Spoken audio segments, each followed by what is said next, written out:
G'day there. This is another one of my fiddling around with metal detecting stuff, things that I do in my spare time. I had a previous video where I showed you how I repair coils, make them last a bit longer by putting some liquid nails around the edges to stop the wear on the edge of the coils. This is my 7000. I also do a bit of beach detecting, and I haven't got anything real modern, but I'm still running one of the old Sovereigns, large coils, small coils. I've got all sorts of configurations there. And for beach detecting, you generally use a scoop or a spade. The holes are a bit easier to dig than in the goldfields, and I've got a couple of scoops that I use that are made of stainless steel, quite heavy, and just lately I've been thinking of making some lighter weight things. So what I want to show you is a couple of scoops that I've made, and here's one of them. Look at this.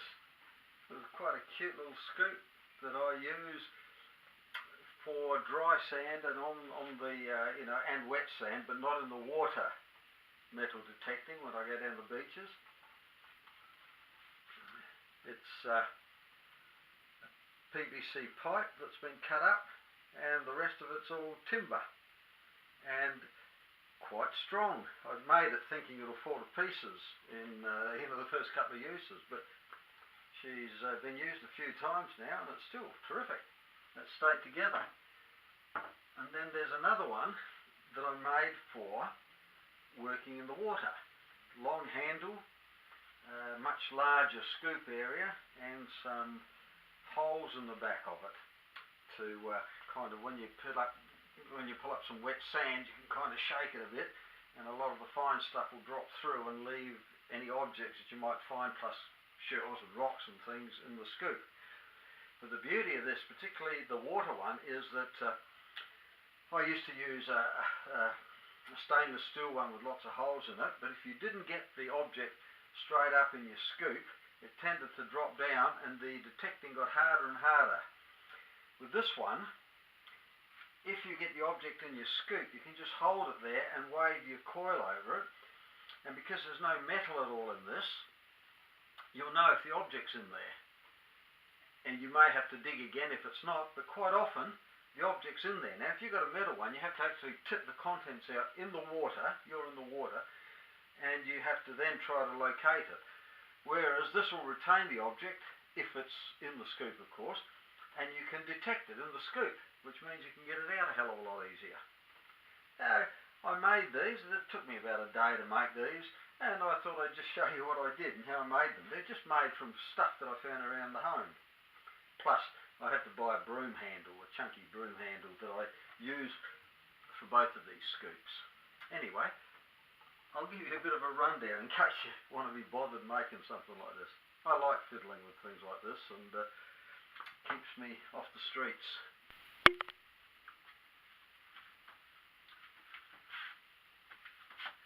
Well, here's the process for making these little things. Just like to show you. I'm not going to actually pull it apart and show you how it's all put together, but they're quite easy to make, and it's self-explanatory really when I show you. Now, you need a few basic tools and things. Most people that have got a workshop have got a few of these things. If you don't, well, it's a little bit harder. But for instance, a mate of mine gave me this chunky piece of sewage pipe, quite thick. It must be 4 or 5 mils thick, so it's very solid, hard stuff. And this is what inspired me to try making this, because I had this. If you were to buy this, you'd only need to buy a tiny little bit of it. I don't know, you'd probably have to buy it by the metre, and it might cost you a few bob, I don't know. But anyway, I had it. It was available, and so I used it. I've got no other purpose for it. Now, what I did was I simply marked off 250 mil of this and worked a line all the way around. I marked it in various places, and as you can see, there you go. You can mark a line right around the tube, and then very simply with a saw, and I just use a normal panel saw for sawing timber, I cut it so that I ended up with a piece of tube this size. That's the size of the piece of tube that I ended up with. Now I made both of them from that piece of tube because this part here, I'm going to knock something over, this part here is actually the bit that fits in there. And so 2 scoops for the price of 1. Once this was cut, what I did was I marked a centre point, and then I worked out a shape that I wanted to cut out for my scoop. And it went something like this, something like a parabolic curve almost. I made sure that it was symmetrical, quite easy to sketch one up. And I had to leave enough space between the top cutout of the scoop to drill a hole in there for the handle. Okay, you see all of that? That's where the hole goes. I mean, if you want dimensions, this was about 250 mil. This was about 60 mils at the width there, and then the hole, I'll talk about that a bit later on. But this is a little bit harder to cut out. You can't really cut it out with a normal saw. And so for that, I used a jigsaw. One of those, and that was quite easy. You just work your way around it. You put it on the ground somewhere and away you go. You can do sort of half of it and then come back and do the other half. And it drops out quite easily. It cut very, very easily actually. Okay.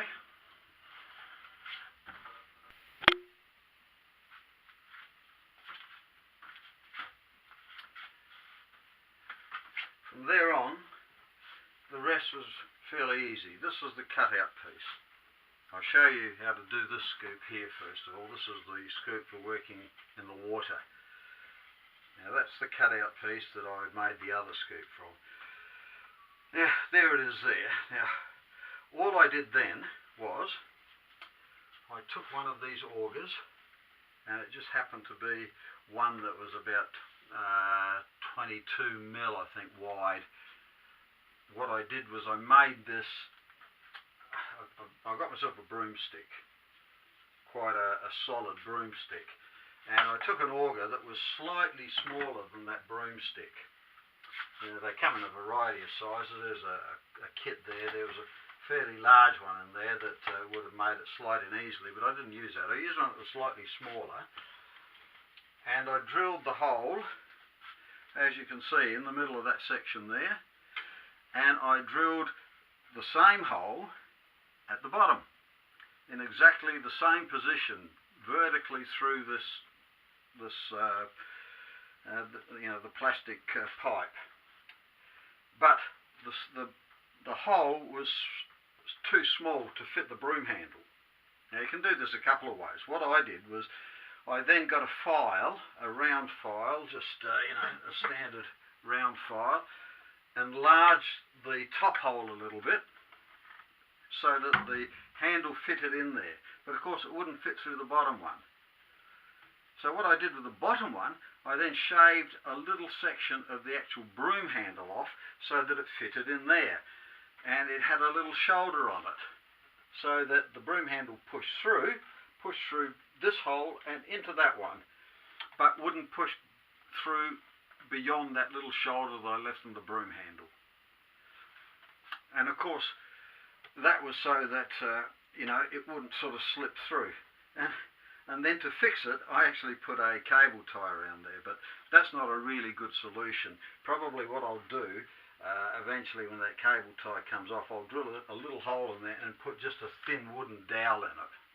Now this is actually just a skewer, meat skewer, for barbecuing and that, and you put that through it, and that stops it from coming out, and of course the little shoulder on the bottom stops it from going in any further. And the whole thing, once I put that together, I glued it with nothing metal used on this. I glued it with some instant adhesive, some super glue. Now what I've used is the Loctite 406, fantastic stuff. It's just so good for making things stick, and they don't come apart real easily either. But you can use ordinary super glue that comes in the little tubes. That'll last for a while, but it's not as good as that. It's a little bit expensive. It costs you about $10 for a little container like that. But anyway, I did all of that. And then the last thing I did was I just happened to have scraps of plastic around, and I found a piece of plastic that I keep from things that I pull apart. Here's actually what I used. This was an old coffee machine that no longer worked. I pulled it apart, and it just happened to have a nice piece of solid plastic on it. And of course, guess what I did? I used that to shape a 3/4 closure of the bottom there, and just drilled a whole lot of holes, drill bit and the holes. It took a bit of fiddling around. I marked them out so that I drilled them accurately. Glued it all with that same glue that I showed you, the Loctite 406. Terrific. Great little scoop. Don't know how long it'll last, but essentially you use it by, locating your target with a metal detector, putting it into position, pushing it down with your foot, and scooping up the sand, shaking it, and then, not being metallic, you can run your machine over that and see if you've got your object in it. So it's really handy for that, all plastic. It cost me, $1 to make? Mainly because I had all the materials anyway. And from that, the next thing I did, I thought I'd make myself a little sand scoop that I can use in the dry sand and even in the wet sand, but on the surface, not underwater. And you use it a bit like a pick, and it scoops, and it works beautifully.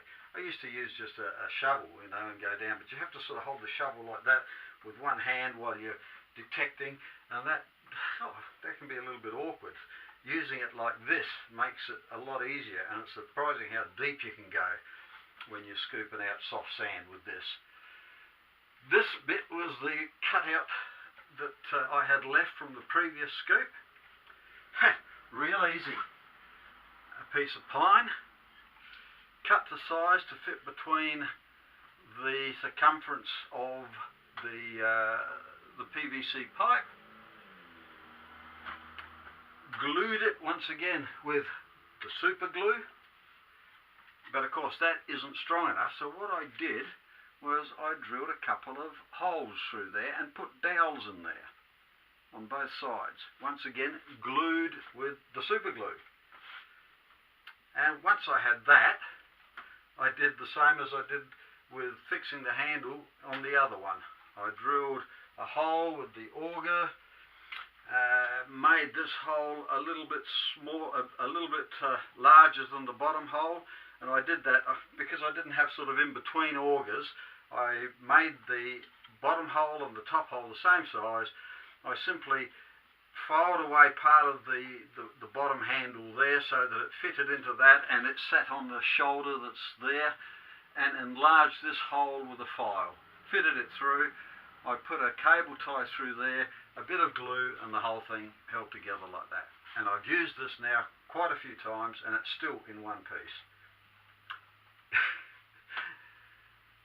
Yeah, well, if you can be bothered, and if you've got time and you've got nothing to do, and you're a keen metal detectorist and you want to fiddle around with your own stuff, there's another idea for a couple of items that can be made very cheaply at home and that work quite well. Anyway, yeah, thanks for that. Be interesting what I come up with next.